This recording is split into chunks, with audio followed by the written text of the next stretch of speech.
எதிர்வரும் 2029ஆம் ஆண்டு ஸ்ரீலங்கா பொதுஜன பெரமுனவின் முன்னணி நாடாளுமன்ற உறுப்பினர் நாமல் ராஜபக்ச ஐஸ்லாந்து ஜனாதிபதியாக முயற்சிக்கின்றாரா என அமைச்சர் பிமல் ரத்நாயக்க கேள்வி எழுப்பியுள்ளார். நாடாளுமன்றத்தில் நேற்றைய தினம் உரையாற்றுகையிலே அவர் இந்த விடயத்தை கூறியிருக்கிறார். இந்த போதைப்பொருட்காரர்களினால் ஐஸ்லாந்து அரசாங்கமும் இம்மை விமர்சனம் செய்யும் என அவர் குறிப்பிட்டுள்ளார். எதிர்க்கட்சியினருக்கு தற்போது ஆடையில்லை எனவும் தேசிய மக்கள் சக்தி மீது ஏதேனும் குற்றம் சுமத்த வேண்டும் என்றும் நோக்கம் மட்டுமே உள்ளது எனவும் அவர் சுட்டிக்காட்டினார். தேசிய மக்கள் சக்தியை எதிர்க்கும் நோக்கில் எதிர்க்கட்சிகள் இன்று ஒன்றிணைந்துள்ளதாக மத்திய வங்கி திருடன் என கூறப்படும் ரணிலுடன் இணைந்து கொண்டுள்ளதாக அவர் தெரிவித்துள்ளார். ஐக்கிய மக்கள் சக்தி தற்போது நாமல் மற்றும் ரணில் தரப்புடனே உள்ளது. அதனால்தான் கூட்டு எதிர்க்கட்சி என்ற அடிப்படையில் ஊடக சந்திப்புகளை நடத்துகின்றது என்று குறிப்பிட்டுள்ளார்.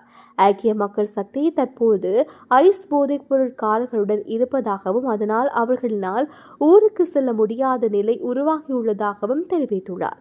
எதிர்க்கட்சியினர் அச்சமடைந்துள்ளனர் என பிமல் ரத்நாயக்க மேலும் தெரிவித்துள்ளார். அண்மையில் மித்தனிய பிரதேசத்தில் ஐஸ் போதைப் பொருள் உற்பத்தி செய்வதற்காக பதுக்கி வைக்கப்பட்டிருந்ததாக கூறப்படும் 2 கொள்கலன்களில் ரசாயனங்கள் மீட்கப்பட்டது.